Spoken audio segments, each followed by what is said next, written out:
Hello.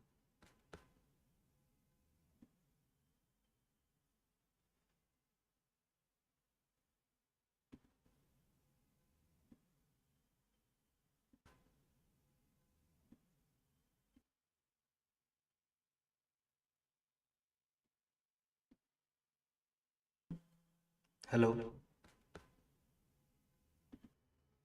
Okay, so I think the audio is working fine. MacBook Air 4 disconnected.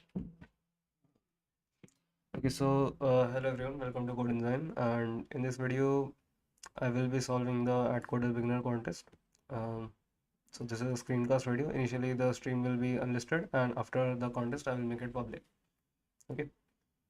Now, actually this is my very first contest, so I don't know how this will go, and I have no experience with AtCoder. So let's see how it goes.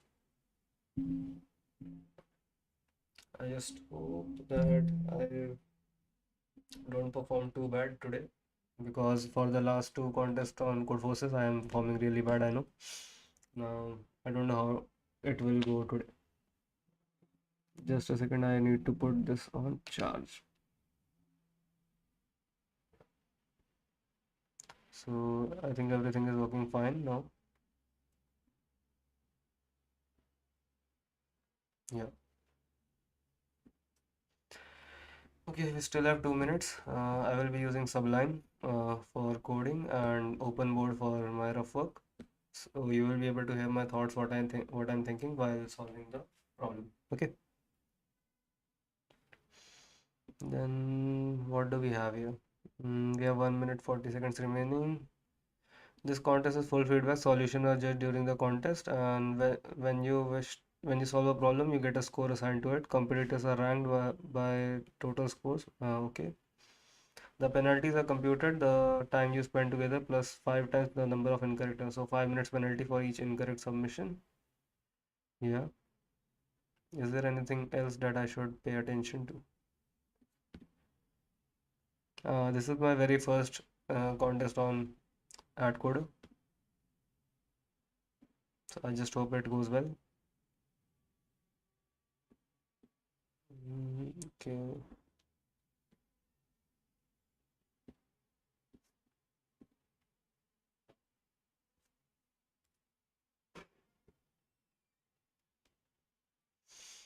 Yes, 40 seconds remaining.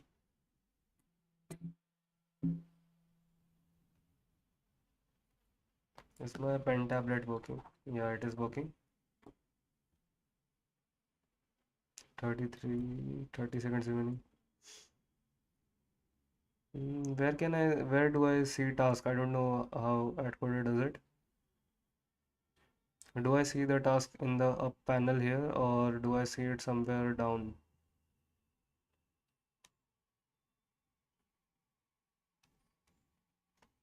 Ten, 9, 8, 7, 6, 5, 4, 3, 2, 1, 0. Okay. Where are the tasks? Yeah, I think, okay. First is the name of the problem is wrong answer. You're given two integers a and b, but each between 0 and 9 inclusive. Print any integer between 0 and inclusive that is not equal to a and b. What? So I think, why not? So we just have to take, uh, so we I can simply take two integers and a and b. Let's say c in a and b. Then I will run a loop for I in range 0 to 9. If a plus b not equals to I, and then I will simply say cout I and return 0.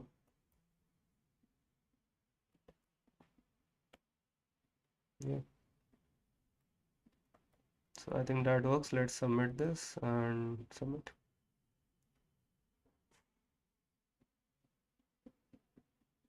Okay, my very first submission on AtCoder. Okay, I got an AC. That was an easy problem. Let's move on to the next problem. That is, there is a simple undirected graph G with n vertices. Here given adjacency matrix of G. Okay, that is G has an edge if Aij equals to 1. Yeah. Print the number of vertices directly connected to in ascending order. Okay. So first we have 4 cross 4 matrix. Then we need to print 2, 3. Okay, 2 and 3 are connected. Then we have 1 and 4. Uh, okay, this is also too easy. Let's see. First we have this as input. Then okay, first we int n, c in n. Then let's make. I mean, do I even have to do this? Let's say for I in range n and for j in range n. And now, actually, let's go from 1 to n. Okay, int x, c in x, if x equals 1, c out j with a space, and in that c out handle. Let's see what do we get. We are getting 2 3 1 4 1 2. I think that is correct. Let's just submit this.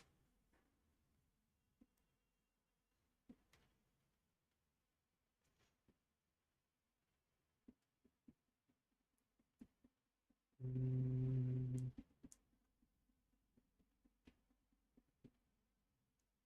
okay, we got an AC. Let's move on to the next problem. That is 343. Here given a positive integer n, find the maximum number of valid palindromic cube numbers. So the number should be palindromic and cube of some number, not greater than n. Here k is a positive integer defined to be the palindromic cube number if and only if it satisfies the two conditions. Okay, there is a positive number x such that x cube equals to k. Uh, n is not greater than 10 to the power 18. Okay, so n can go till 10 to the power 18. We want to find the numbers that are palindrome and cube of something, right? So what is cube root of, okay, let's do it this way. What is cube root of 10 to the power 18?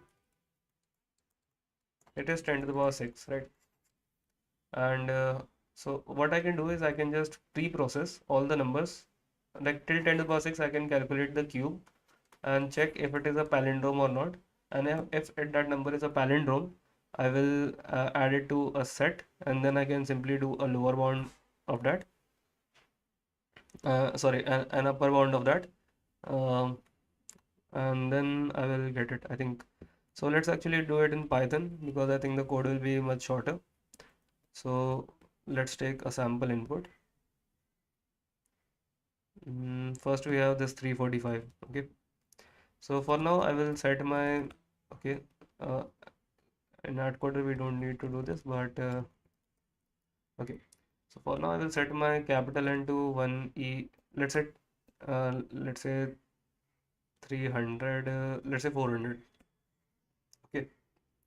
And I also want to check my palindrome. So def check palindrome of n will return if string of n is equals to string of n in reverse order. So this will just give me if a number is palindrome or not, right? Now I can what should I do? Like I just want to get the number. Uh, uh, I think it will work even if I do that. So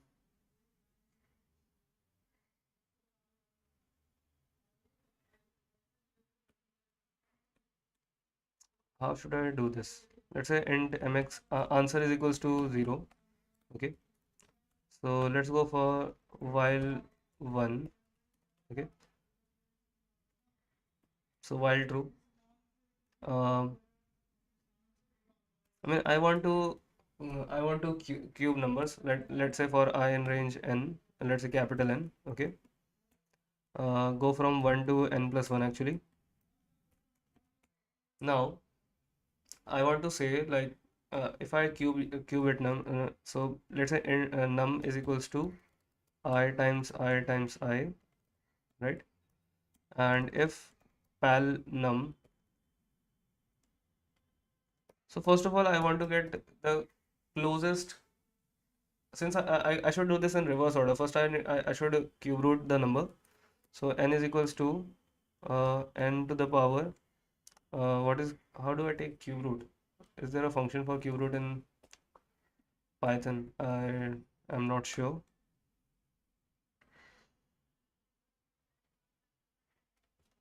Let's see. Cube root in Python. Is there a function in Python to find the cube root of number? Yeah, we can simply do it like this. So let's say int, let's say num is equals to n to the power 1 over 3. Uh, this will give me the closest cube root that is possible. Let's go for plus 1. Okay. Reverse. Let's go in reverse order. So for I in range n and actually num 1 to num, and I need to go in reversed order. Okay. J is equals to I into I into I into I, and if let's make it an integer because this will be a float. So if j is greater than n, then I will have to continue. If check pal j, then I will simply print j and I will say exit 0. Yeah, I think this should work, but let's see how, if this works or not. So this time I'm using Python 3. Python, let's use PyPy for now. Yeah. Hmm.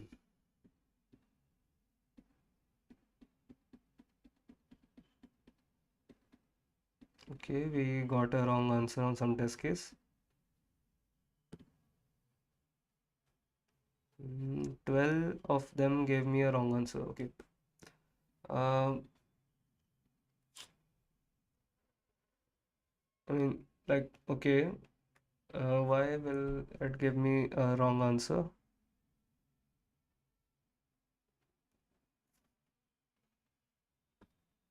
Let's actually test it for 10 to the power 18.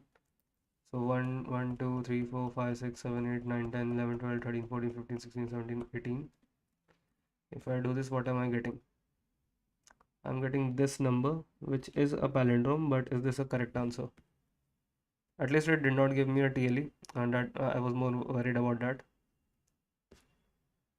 343.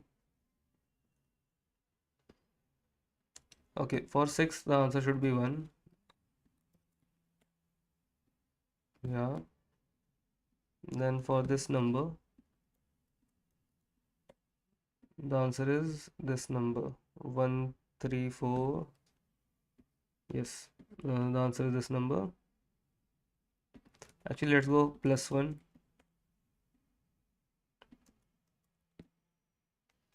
Uh, is this because of some sort of precision errors? What is the cube root function? Cube root in C++. And do you have something like that?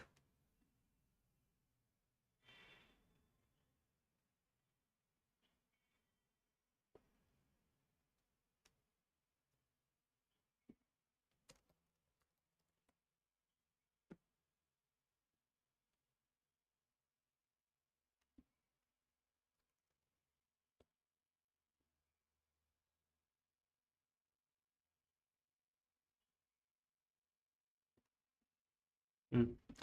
Okay, let's actually try it in C++ only. It might give me some sort of precision errors in Python. Now, first we have the only parameter, that is n. Let's say int num is equals to the cube root of this number. So we have cbrt n. Let me just try to debug this. What are we getting if I say debug of num? Okay, we are getting this number, let's say +1 or +2 maybe. Reverse for uh, in range num. Let's say int j is equals to I times I times I. If j is greater than num, then I will say continue. Otherwise, I need to check that if this number is a palindrome or not. Now, how do I check palindrome? I think I will just search for it. Check if a number is palindrome in C++ because I don't want to write it. So I think I will just copy it from somewhere. Mm,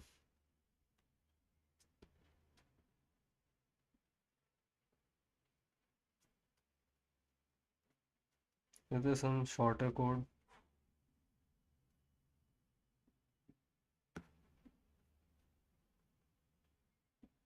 Yeah, I think I will do it this way.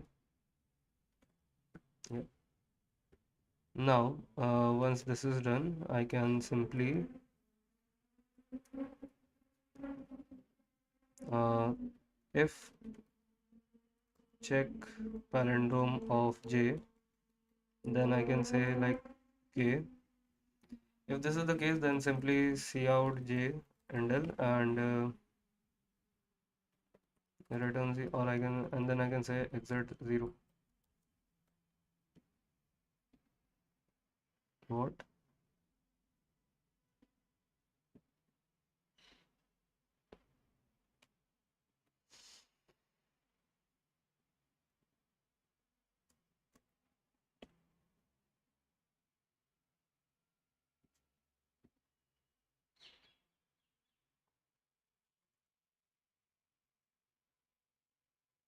Why are we getting this? J is equals to, if j is greater than n, then continue. Otherwise, we need to print j.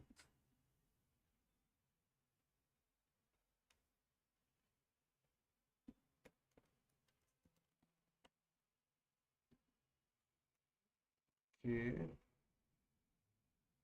this is something messed up, I think. What do we get for 355? Do we get 345? No, we are getting two values wrong.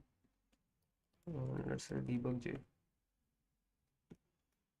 Okay, first we have 729, then what for 343 we got wrong answer.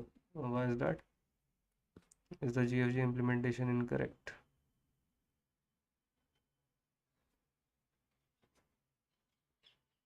Okay, let's say reverse equals to n, temp equals to n, while temp not equal to 0.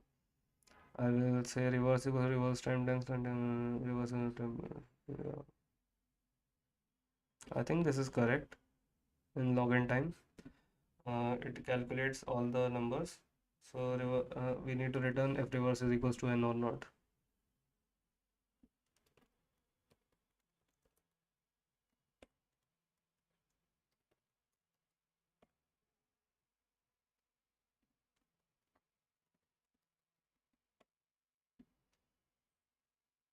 It returned a 1.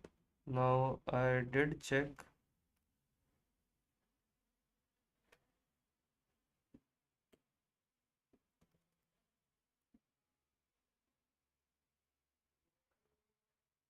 Okay, this should be n. That is where I was going wrong. At least we got a 7. Then we have 343. And now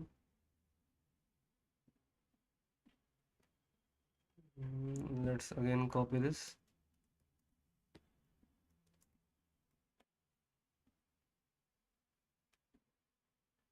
Okay, so we have this now.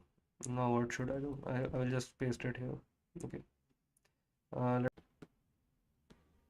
Is the stream visible?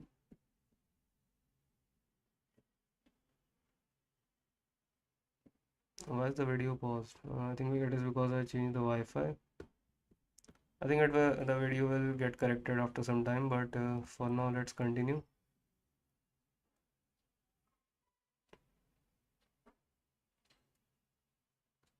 Is the screen working?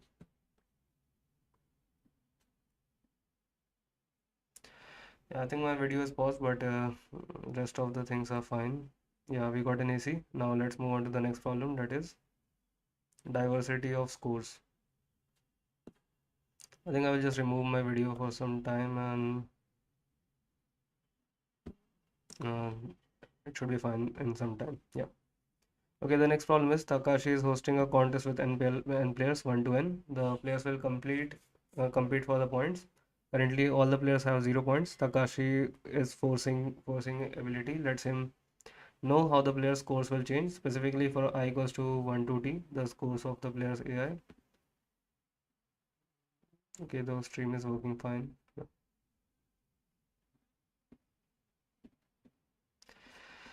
The score of a player AI will increase by BI points at the ith second. For now, there will be no other changes in the scores. Okay.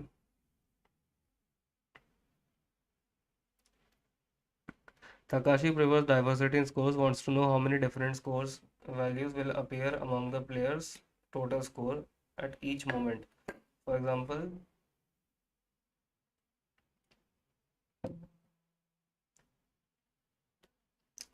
okay. For example, if the player has 10, 20, 30, 20 points at some moment, there are three different scores values among the player scores at the moment. Yeah, that is correct. Okay, player score at 0 plus 0.5 seconds from now. Uh, the ith line, okay. So what is given? We have what is t? T is equals to for n range that find the number of different values of the score at from now. Okay.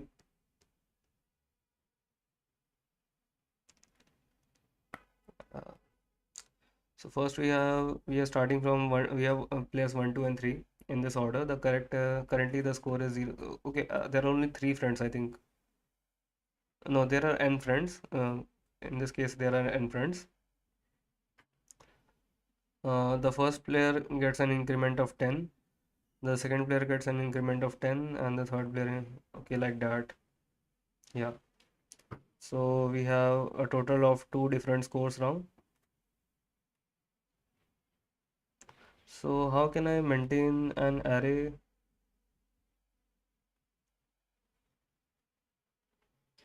Should I make a multiset of these? I think it is boring if I don't turn on the video, so let me try again. Where is the video capture device? Okay, phone camera is not working, so let me just use this. Yeah.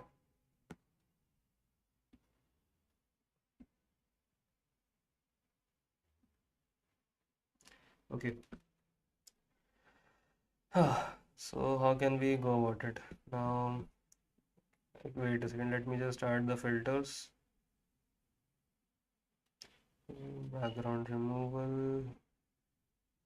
Yeah, I think this should work.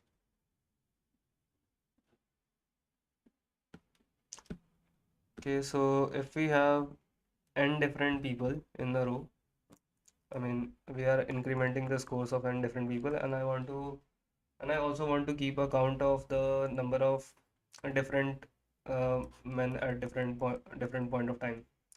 This can increase by some value, this can increase by some value. So I think I will keep a map. Okay. Yeah, I think I can do this. Yeah, I think I can do this. Yeah.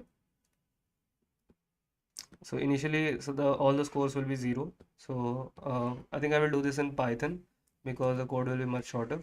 So let's say CP template and yeah, an idea just struck me right now. Okay, so first we have NNM. So map and input dot split. Okay, now initially the current, let's say I have a dictionary of d of 0 equals to n. So all the players have this many number of points, right?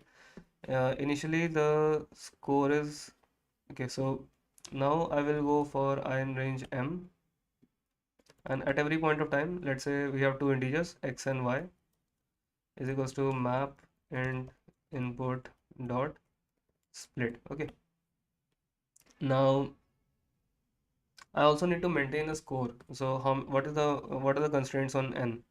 Is it too large? Let me just check. Okay, it is small. So what we can do is I can maintain an array of scores. So initially, let's say scores is equals to 0 for I 0 times n plus 1. Let's say n plus 1. Okay.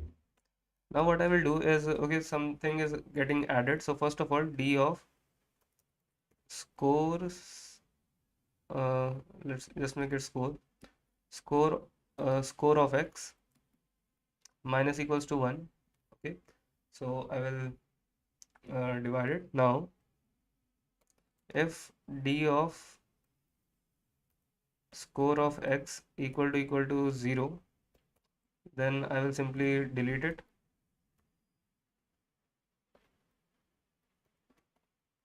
Okay, now I will have to add it, like, okay, let's actually make it default dictionary. From collections import default dict. Okay,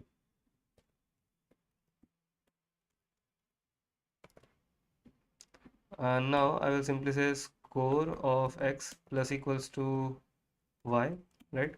And d of score of x plus equals 1. At every point of time, I will print length of the dictionary.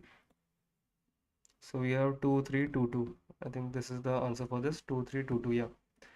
And now let's actually let me just test it for this one also. Okay, we have 232233445565. 2233445565. Yeah. So I think it is working now. Let me submit in Python 3.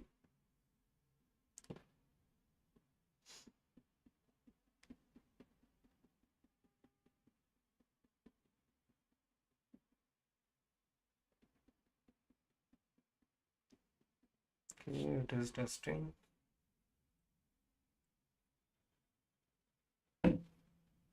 Okay. Okay, let's see the E problem now. We have 7 into 7 into 7.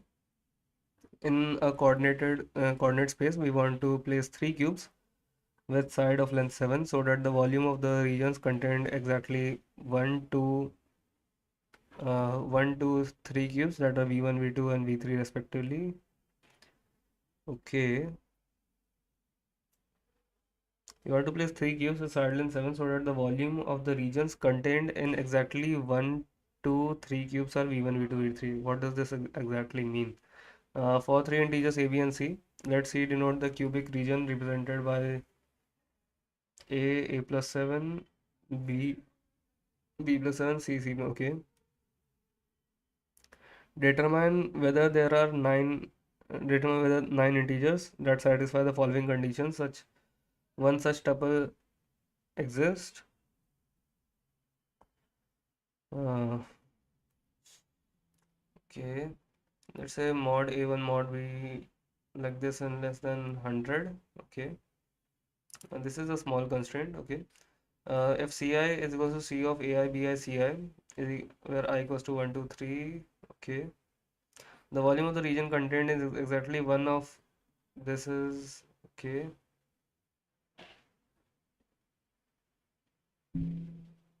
V1, V2, V3. So what is it asking for? Is it asking me to, okay, so it wants us to find out these numbers. Okay. So if we have V1, V2, V3, is the answer always a yes? No, it cannot be always a yes. Yeah, they have given a figure.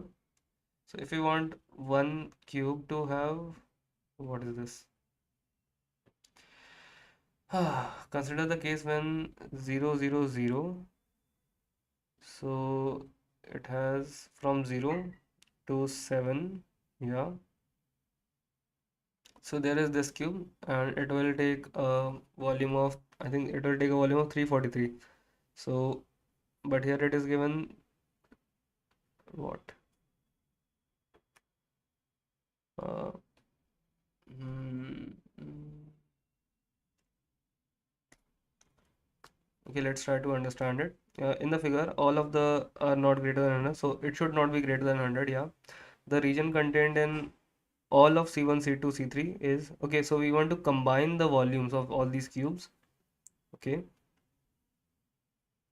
Uh, all of these is, hmm,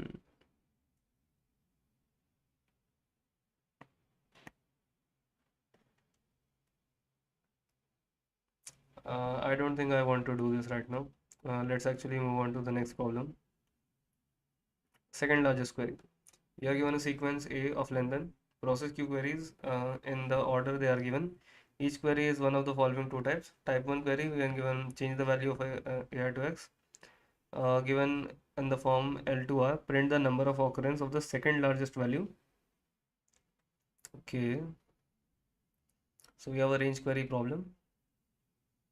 1px, change the value of AP to X, and it is asking for the second largest value, not the largest value. Hmm. Yeah, I think this will take some time, but I think we can do this. Okay, so we want to have a segment tree. This is clearly a segment tree problem. 200 10 to the power 5 and 10 to the power 9. Okay. Uh, let's see. If you have some integer, like, okay, we have a node, okay. Let's say an array of 4 numbers. This is not using the lazy propagation, I think. This is a very simple segment tree. Okay. Okay. So let's say I have, what is the minimum value? It is from 1 to 10 to the power 9, so I can take the minimum to be 0 easily. So let's say minimum is equals to 0. And now, okay. So first thing is clear that I want to make a segment tree out of this. What should my segment tree node contain? If you ask me what node it should contain, it should be, obviously it should contain the maximum, the second maximum, right? And what else? We have some sort of increment. Given the range, print the, okay, we want to increment the value. So we want to update some value. So, okay, let's actually try coding this segment tree. I think that will be more fruitful. Okay, let me just import the test cases, one of the test case at least. Okay, now, okay. So since I want to code a segment tree, what do we need? First of all, I need to store, let's say struct node. So my node will contain two things. First is the int max and the int max2, the second maximum value, right? And of and I want to make a tree of this node. Should I actually use the template that I have, or should I code this?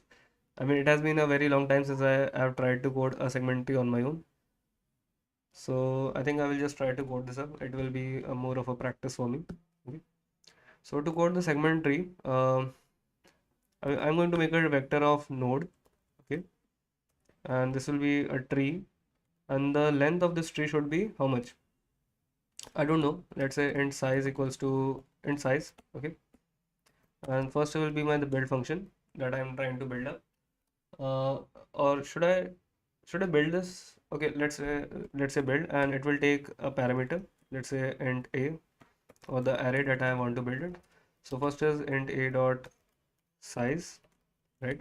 And now, obviously, if n equals 1, then my size should be equals to 2, right? And I will say, let's say size equals to 1 initially, and tree dot, I should clear the tree first. If there are some elements in the tree, that will clear it. Now, while sz is less than n, I will say sz is equals to sz times 2. Okay. So this will find out the number of nodes that I will need, right?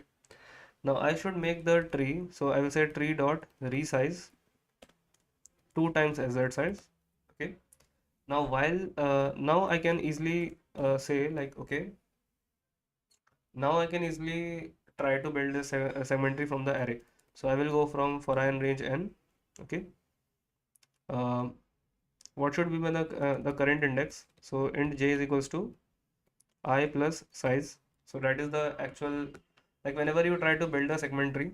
So this is node 1, 2, 3, 4, 5, 6, 7, right? So there are the size is equals to 8. Wait a second, I need to wait a second, wait a second. Wait a second. How do I?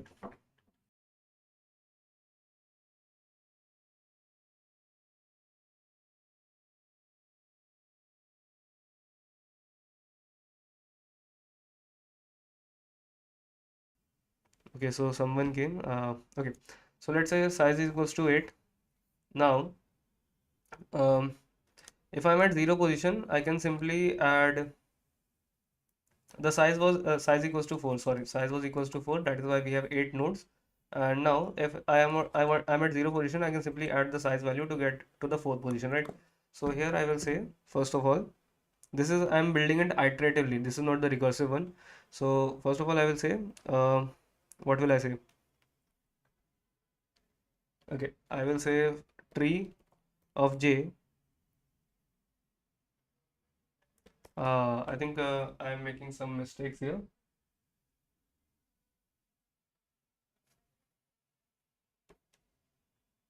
Okay, I will say tree. Can I say the default value is something like int mx is equals to 0 and mx2 is also 0. By default, it is 0. First of all, I will set the values like tree of j dot mx is equals to a of I. Okay, so I set it such that like this. Now I will have to go in recursive order in upwards. So what I can say is the j is equals to j by 2 while j less than greater than 0. I need to pull like there are two children's j plus 2 into j plus 1 and 2 into j plus 2. So I will make a pull function also of this node. So let's say node pull. I will have two nodes, node A and node B. How do I pull? First of all, I need to take the maximum of these, and like if we have two maximum, the maximum, the second maximum don't really matter, or does it matter? It does matter, right? So let's make a vector int x is equals to a dot mx comma a dot mx2 comma b dot mx comma b dot mx2, and now I want to get the greatest two of these values. So I will say like, okay, x sort x dot begin comma x dot end, right? So I sorted these four values, and now I will simply return what the first is, let's say node answer dot mx is equals to x of the largest value is 0 1 2 3, so 3, and answer dot mx2 is equals to x of 2, right? And I will simply return the answer like this. So this is the pull function, and I will say tree of j is equals to pull tree of 2 times j comma tree of 2 times j plus 1. Yeah, so this is the pull function that I am trying to code this up like this, and j is equals to j by 2. So this will build the segment tree for me. Okay, so I just hope I did not make any errors while implementing this. Now once you have the pull function, what should you do? I should also make an update function and the query function, right? Because not because basically I want to make a query function and an update function. Yeah, so should I implement the update function now? Okay, let's say void update function. Okay, so we have one thing is for sure, first we have int position, and let's say okay, let's say int position, int node is equals to, initially my current node will be equals to 1. Let's say int node low is equals to 0, int node high is equals to sz minus 1, right? Okay, now if first of all I don't want to go out of bound, so what I will do is uh, what can I do? Like, first of all I need to uh, remove the possibilities, like if node low, sorry, if position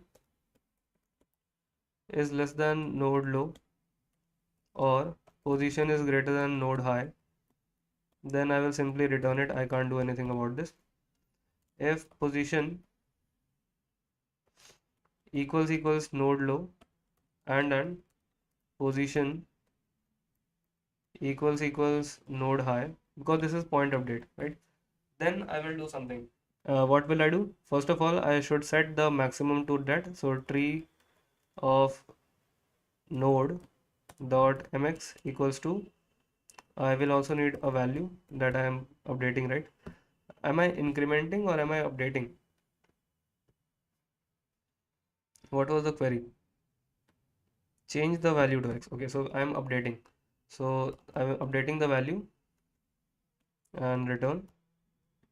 Now I will say tree of node is equals to pull tree of 2 times node comma tree of 2 times node plus 1, right? And before this I need to calculate the mid value. Mid is equals to node low plus node high by 2, and I will run the update function on both sides. So update, position and value will remain same. Node will becomes 2 times node comma node low to mid, and update, position and value will remain same, 2 times node plus 1 and node low comma, sorry, mid plus 1 comma high. So we have mid plus 1 comma high. I mean, I could have used the template. I know I'm wasting my time, but yeah. Uh, I mean, this is one of the, I mean, I rarely encounter a segment tree problem, and I'm really happy that I can implement it online. Okay, so that is why I just wanted to. I mean, I'm just trying to enjoy this contest. I'm not actually fighting for the ratings here. Okay, so we have update function ready. So I can update. I can actually replace this whole code. This was the iterative version. So I can replace this code as update I comma a of I, right? Yeah. So I can replace it like this. So my build function is shortened now. Let's actually try building the solution n and m, c in n and m, vector int a of n for I, c in a of I, and let's call the build function of a. So we have built the segment tree now. Okay. What should I do now? Like, okay, if I want to query the second maximum value from L to R, how should I go about this? Like, okay, while m minus minus, I have to do two things.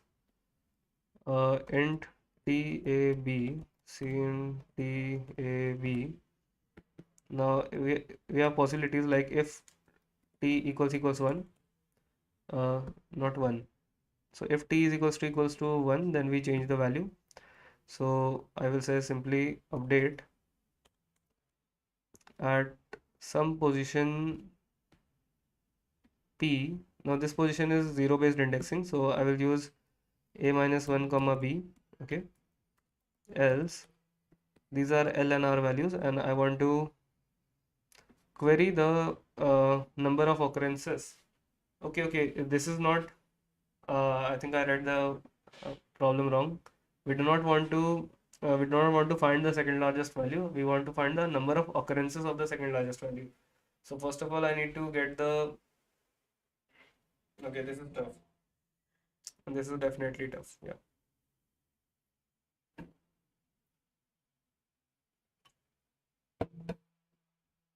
Hmm.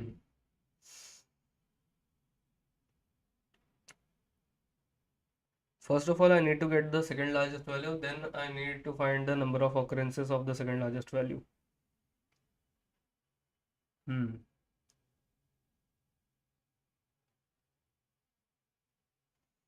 I mean, I know this is a segment tree.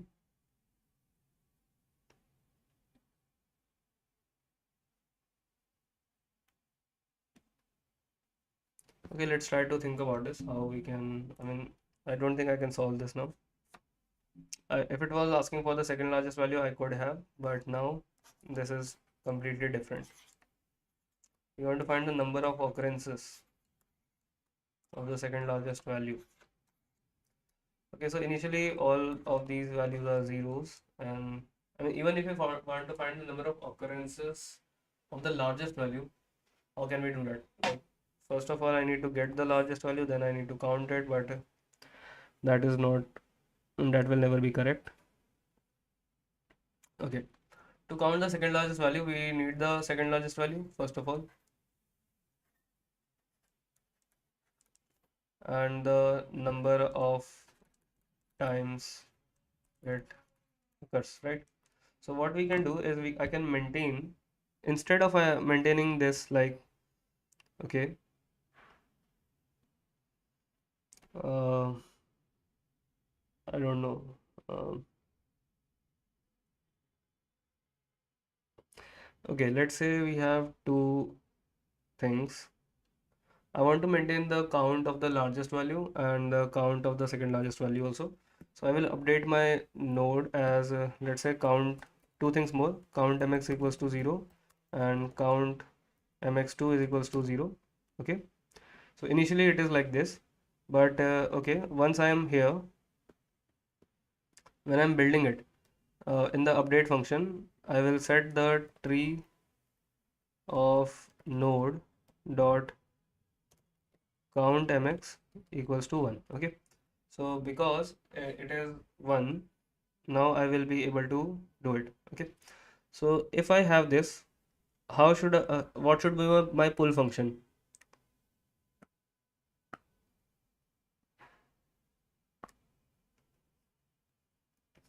Now, okay, let's say map int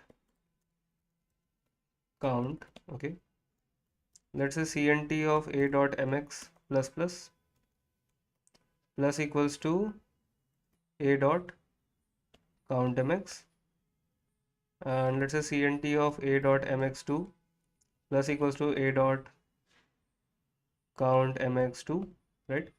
And let's say cnt of b dot mx plus equals to a dot count mx, and let's say cnt of b dot mx2 plus equals to this should be b dot count mx and plus equals to b dot count mx2. Okay, and now I also want to say answer dot mx count mx is equals to cnt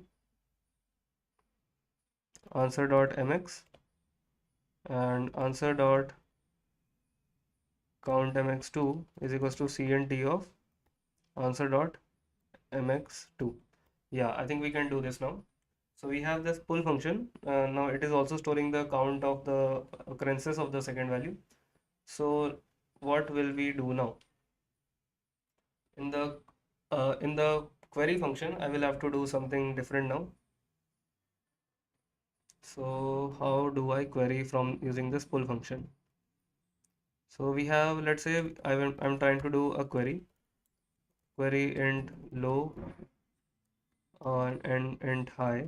Okay, and this will remain same, node size and z minus 1. Okay, so let's say we have this now. I want to query from L to R. First of all, I need to get the value of the second maximum value, right? uh, First I will eliminate this possibility, right? Let's say this is returning the node, obviously. So I will return, what should I return? Like if it is not position, if low is less than if if low, if not less, if low is uh, if high is less than node low, or if low is greater than node high, then we are at somewhere. Then what should I return? So let's say node temp dot mx equals to 0. I mean it is already, everything is already 0, so return node. So I will just return the node. Now if it is completely inside the range, so if low is less than equals to node low, and high is greater than equals to node high, so if the range is completely inside the range, then I should just simply return tree of node, right? Otherwise, let's calculate the mid value. Mid, what is mid? Mid is equals to node. I think I will just copy it from here, and I will return pull of these two nodes. What? Query of low high,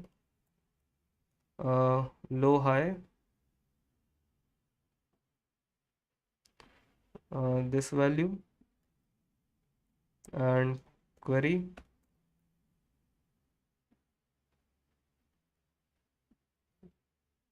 and we have low and high. Yeah. So I think this will be with the query function. In the else case, I will simply say node x is equals to query a comma b. So I have that. Actually, I should say a minus 1 and b minus 1 because that is zero based indexing. Now, uh, once I have this, I should see out x dot count mx2 with an endl, I think. What was the input? This is the sample input that we have. Yeah. Let's try to run this. I think it will give me some sort of 8, 0, and 2, which is definitely incorrect.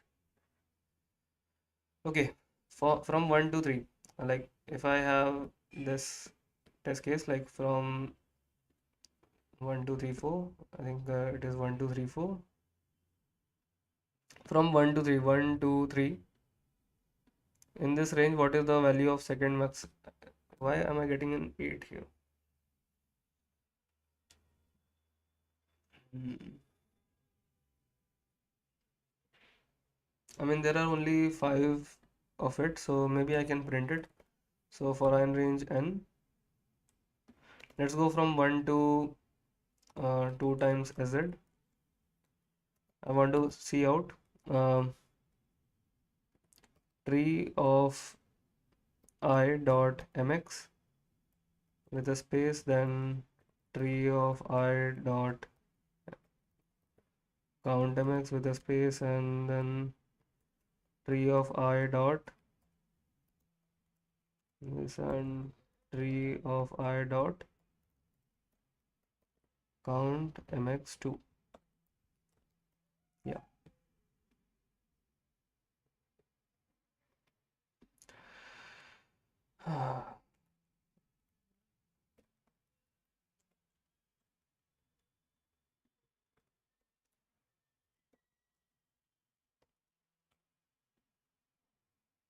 Okay, let's see. Okay, so in the root vertex, we have the maximum value is 5. Yeah, that is correct. And this is 1. This, yeah, this is correct. In the second value, it will store the, since we have 5, I think it will store the value of these. So we have the count is for 3 is 4. This is wrong because we have 3 only 2 times, not 4 times. I think my pull function is wrong then. In the pull function,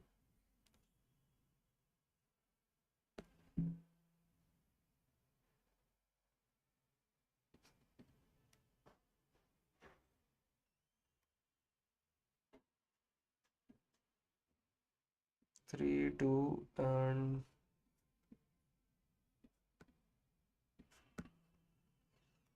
where could I be going wrong?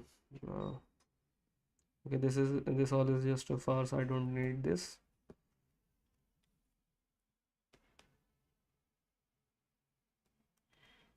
No.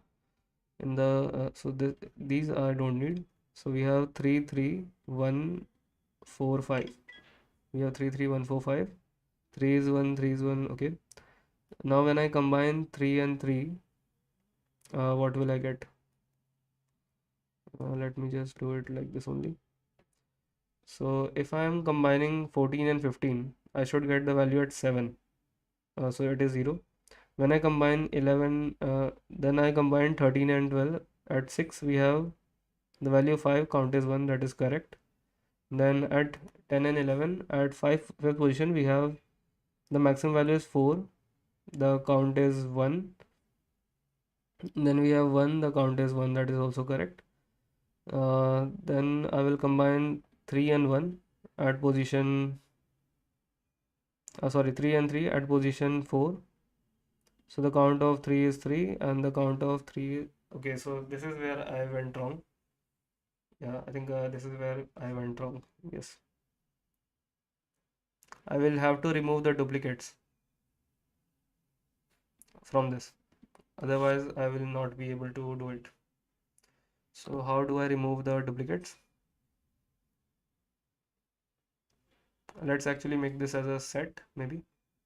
Yeah. Let's convert this to a set of integers. Now I don't need to sort it. So I have the count.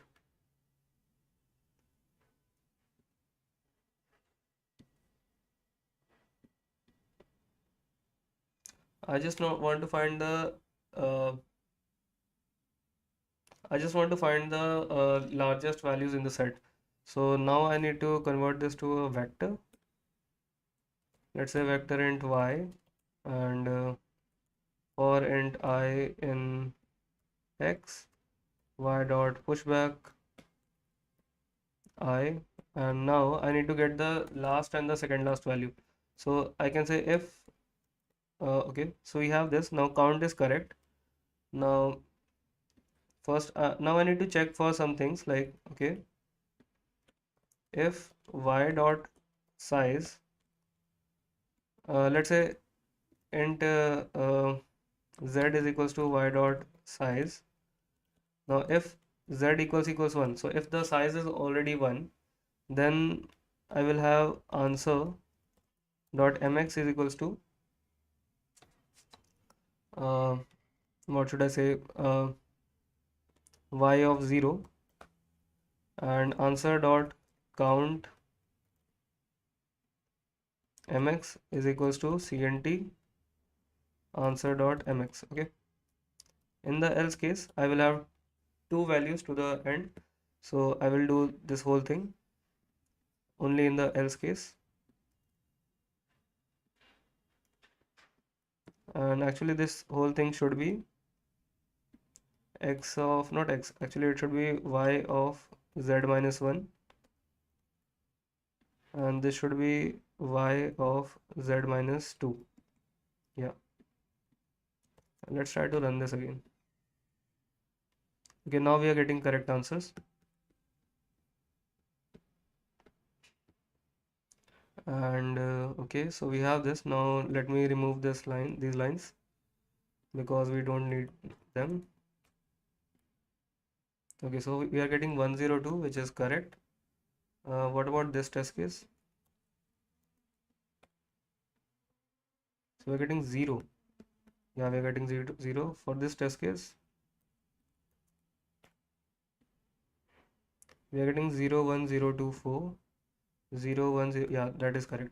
I think I have written the correct code. Let's try to submit this.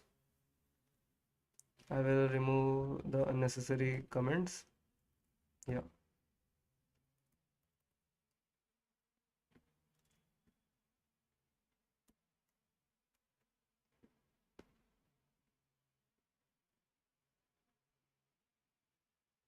How much time is remaining? I still have half an hour left.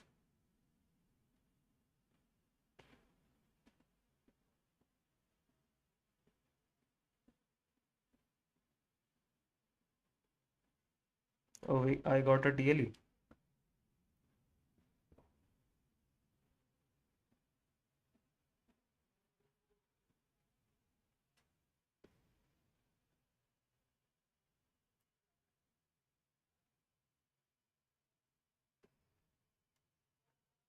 Okay, I'm getting a TLE now. Why? Well, why am I getting a TLE? Because I mean, there are only 10 to the power 5 cases, 20 to 10 to the power 5, so I have to process every query in login time. That is correct. Uh, so why will I get a TLE? I'm not sure.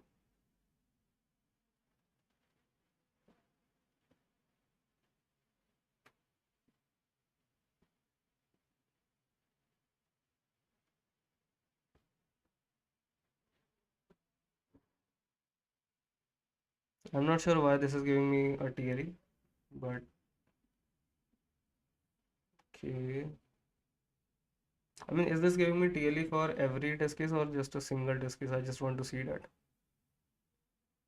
So I will have to wait for this to finish. Let me check the constraints. So we have x, okay, a is still 10 to the power 5, then we have ai is still 10 to the power 9, okay. 1 and p is, q can also go till 10 to the power 5, that is also okay.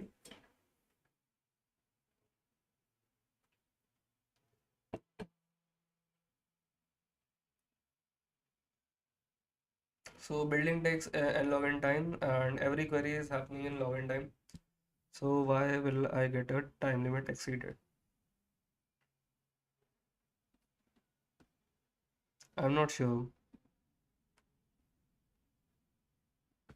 I think this solution should pass. I don't know why it is giving me a TLE.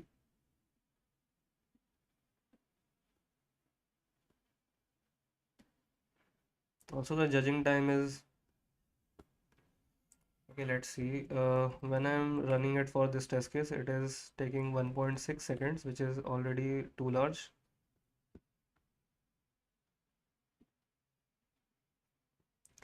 Can I make a test case like okay? Let's try to form some test cases. Let's say from random.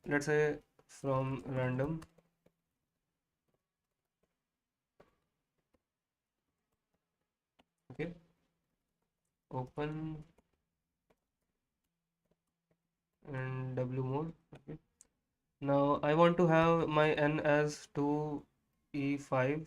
So let's say in 2e5 f dot write.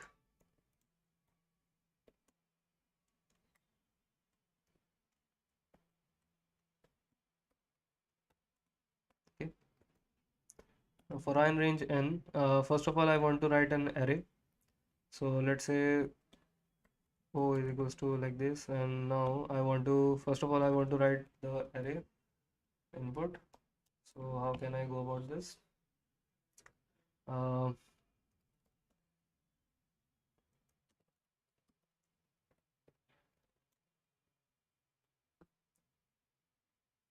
okay, for 25 test cases it gave me a TLE and 22 it passed. Okay, that is I don't know what to say. Why will it give me a TLE now?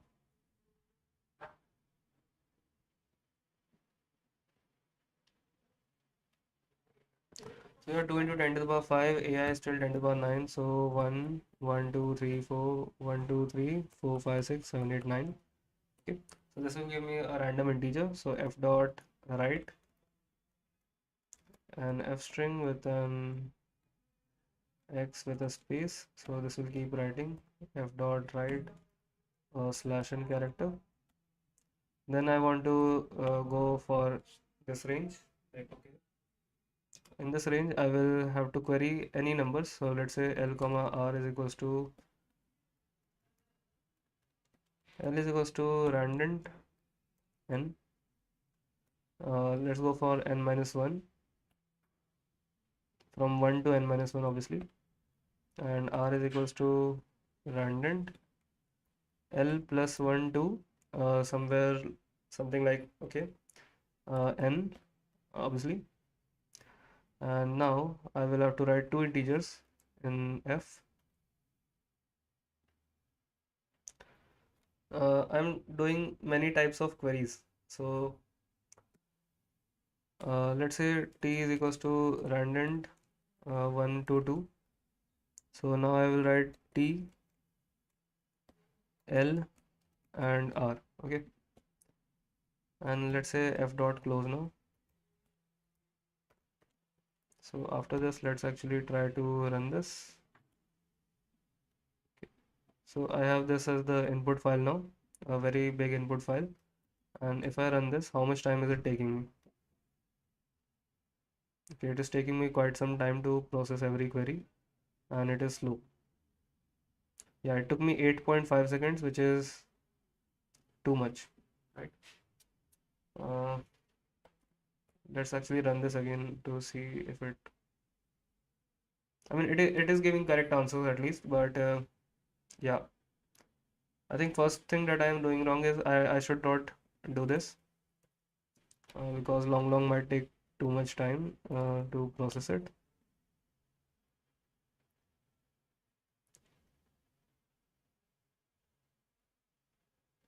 Yes, we still have 6.9 seconds, which is too much. Why is it taking so much of time? Hmm. Can I optimize this pull strategy?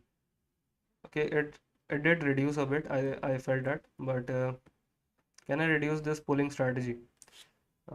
We want to. I'm forming a set, and this is. I think this is what why it is taking so much of time. So how can I optimize this?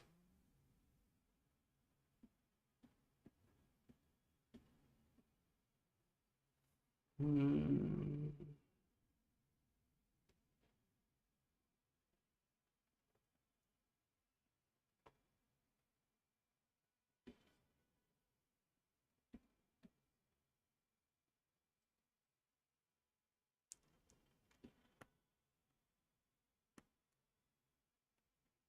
I mean, the answer is correct, but should I ask the chat GPT for this?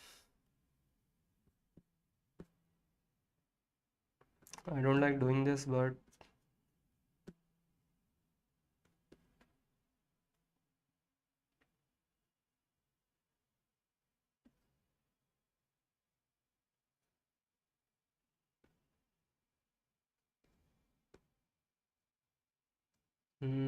we have z is equals to y dot size. Answer is equals to answer dot mx, and why is this giving me a time limit exceeded when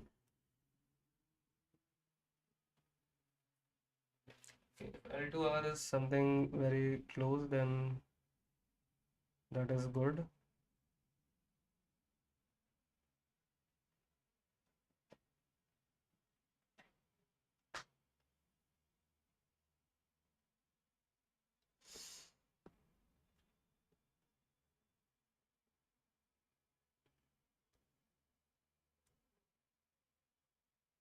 How much time does it take to build this whole array?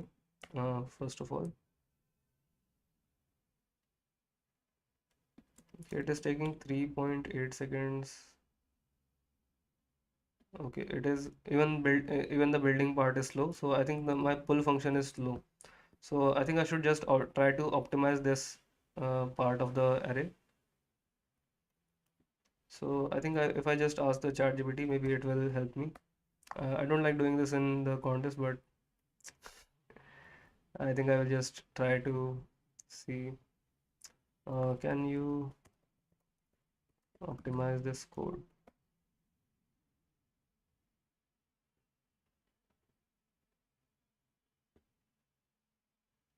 Okay.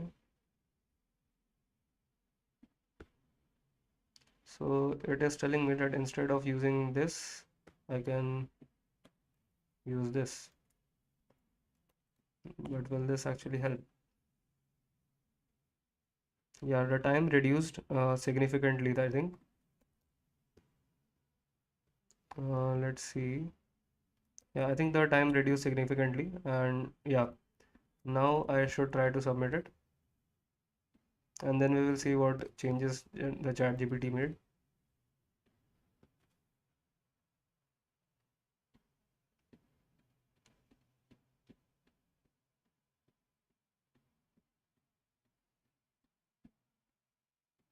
Oh, but it is giving me wrong answers also. This is even more wrong. But okay, let's say first we have a node answer. If a dot mx is greater than equals to b dot mx, then answer is equals to a dot mx. Okay, answer dot. Wait, first of all, I should get the test case which is giving me wrong answer. At least I am not getting time limit exceeded now, so I can solve this problem.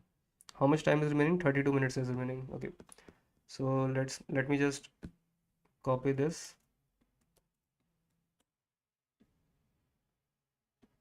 Okay, this is giving me wrong answer. Okay, so if a dot mx is greater than b dot mx, obviously my answer dot mx should be equals to a dot mx, and count of mx is equals to count of mx answer dot mx plus equals to count of, yeah, if a dot mx2,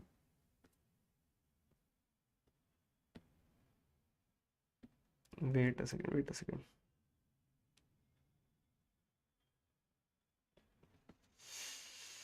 If a dot mx is greater than equal to b dot mx, then answer dot mx is equals to a dot mx. Answer dot count mx is plus equals to a dot count mx. That is correct. Yeah. If a dot mx2 is greater than b dot mx, then answer of mx2 is equals to a dot mx2. Yeah. I think I will just write it down on my own instead of using the ChatGPT code, because I don't like doing this, using some AI to in the contest. Okay, if I first of all, if a dot mx is greater than b dot mx, and we have two cases, like else. So what if they are equal? What if they are equal? First of all, when they are when there is a clear distinction. So if a dot mx is greater than b dot mx, so answer dot mx is equals to a dot mx, and answer dot count mx plus equals to a dot count mx. Okay, so now I got the count mx. Now I need to get the second value. So I have two possibilities: a dot mx2. If a dot mx2 is greater than b dot mx2, no, wait a second. Let's make this equal. And now if a dot mx2, no, no, if a dot mx equals b dot mx, then I will say, uh, what will I say? Then I should say answer dot count mx plus equals to b dot count mx. Okay, so I added all of them.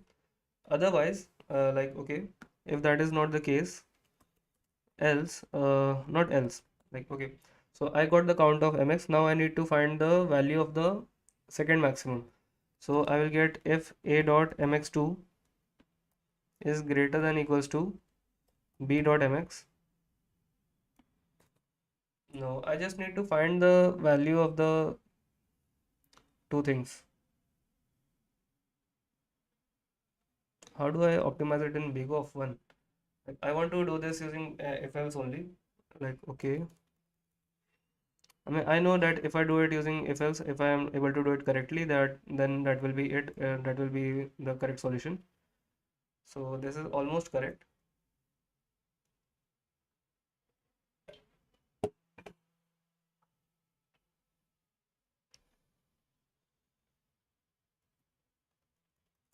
Okay, let's just do this again. Yeah. So if we have, where am I going wrong? Let's actually just try to find it out. So for I in range 1 to 2 times sz minus 1. Okay. Or let's do it till 2 times sz. I want to see out, first of all, I want to see out I with a space, then tree of I dot mx with a space, then tree of I dot mx2. Sorry, count mx with a space, then tree of I dot mx2 with a space, then tree of I dot count mx2 with an handle. Okay.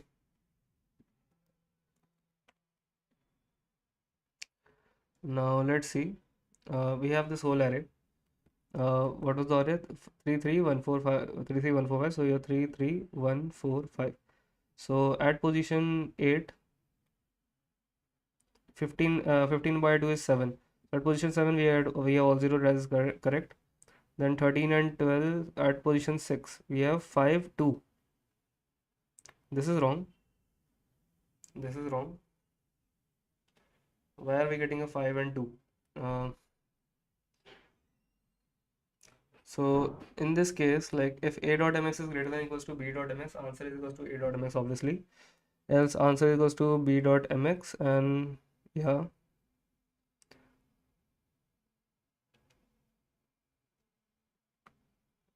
Why are we doing this?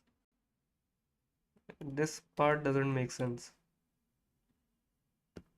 Now we are getting some other wrong stuff. Okay, I think I will just write the brute force. I'm tired of it now. Yeah. We have three cases: a dot mx a greater than b dot mx, else if a dot mx equals to b dot mx, and else if the third case is a dot mx is less than b dot mx, right? Now if this is the case, the first one, then I will simply say like, okay, answer dot mx is equals to a dot mx, right? And answer dot what? Answer dot count mx plus equals to a dot a dot count mx, right? Now I need to find the second maximum value. Now since these two were okay, now for this case, I will also have to say answer dot count mx plus equals to b dot count mx, right? Now what else can I say? In the else case, when this was the case, then I will say okay, b dot mx, and this will become b dot count mx. Okay. Now for the second maximum value, I have some more cases, like since a was the greatest value, okay. So if a dot mx2 is greater than b dot mx, like the second maximum value can only be b dot mx, it can't be anything else, right? So if a dot mx2 is greater than that, is greater than equal to, should I say equal to? If it is equal to, then I will say like okay, otherwise it will be less. So answer dot mx2 is equals to a dot mx2. No. I will just write all the cases now. I don't want to risk getting another wrong summation. A dot mx2 equals to b dot mx, and the third case is when it is less. Okay. So I will say answer dot mx2 is equals to a dot mx2, and answer dot count mx2 is equals to a dot count mx2, right? In the else if case, when both are equal, I will say like okay, the case is answer dot mx2 is equals to, and then we have one more case. This line will get copied. A dot actually b dot count mx2 when these count mx when these were equal, right? And in the else case, I will have this whole thing when it was smaller. Then like okay, a dot mx2 is equals to b dot mx2, b dot mx, and count mx, right? Okay, so first case is clear. Then we have the second case, that is when a dot mx is equals to b dot mx, right? And when this is the case, what will I do? Okay, I have done this. Now if a dot mx2, now we have the same things. I will copy all these cases. Like okay, if a dot mx2, now since both are equal, then equals to b dot mx, uh, mx2. If these two are same, sorry, if this is greater, then I will say a dot mx2 and that, mx2. If they are same, then I will add it. Otherwise, I will say like, okay, answer of mx2 is equals to b dot mx2, and yeah, like this. Otherwise, I will say I will change this whole thing. I will add to this whole thing. Like, okay, now we have the just the opposite case. Like if b dot mx2 is greater than equals to a dot mx, then answer is equals to b dot mx2 and b dot mx2. Otherwise, if these two are equal, so if b dot mx2 is equals to a dot mx, then answer of mx2 equals to b dot mx. This will become b, this will become a, okay, and here it will become otherwise a dot mx and a dot mx. Yeah, let me just run this and see if it is working. So it is giving 102 again. This is correct. Yeah, okay, so we are getting 102. Let's try it for this test case. 01, I think this is correct. Yeah, so the code is correct now, and I think it is much faster now, because yeah, I think it is much faster than this one. Let's try to run it for a large test case. Okay, so we have this now. Yeah, I think this is good. Let's try to submit this and see if it works.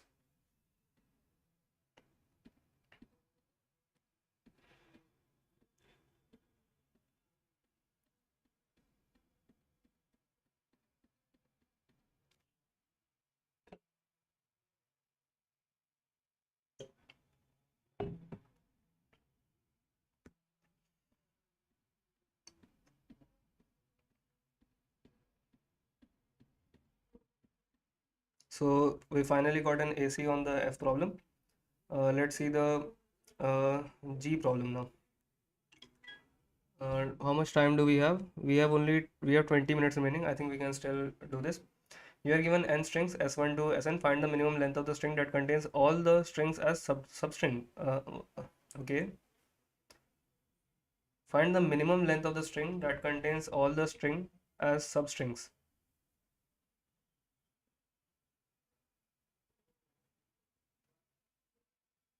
Okay.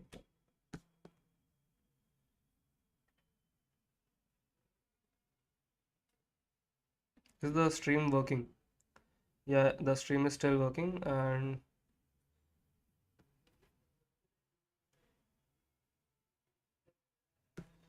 I don't think I can do this. It will be using some sort of KMP or Z algorithm, which I'm not familiar with. I mean, I know about them, but I don't have much practice, so I don't want to waste my time. I'm kind of tired right now. So I think I will just leave the contest here.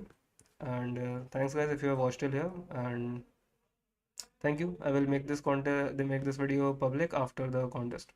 If you have any other doubts or you want me to make a video separately on some problem, then you can ask me in the comments. And I will see you guys next time. Kindly subscribe and leave a like. Okay. Thank you.